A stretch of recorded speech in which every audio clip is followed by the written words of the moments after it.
তো good afternoon বন্ধুরা, আমার খাওয়া শুরু হয়ে গেছে। এই দেখুন কি কি আছে, পেঁয়াজ কলি, আলু ভাজা, ডাল সিদ্ধ একটুখানি নিয়েছি, আর এই যে বাসি মাছ ছিল ট্যাংরা, আর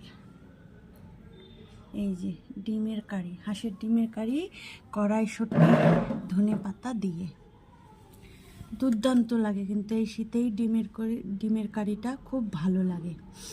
তো কার কার লাঞ্চ হয়েছে অবশ্যই জানাবে, যার না হয়েছে লাঞ্চ করে নাও, আমিও করে নিলাম। এই যে জলটা নিতে আসলাম, জল না হলে খাবো কি, তাই না? তাই আর যে পেঁয়াজগুলো আলু ভাজা এই শীতেও দারুণ লাগে, দারুণ দুর্দান্ত লাগে, ঝাল ঝাল করে করা। আর ডাল করেছি একবারে সিদ্ধ বসিয়ে দিয়ে ডাল করে দিয়েছি, একবারে পেঁয়াজ, শুকনো লঙ্কা, কালো জিরে,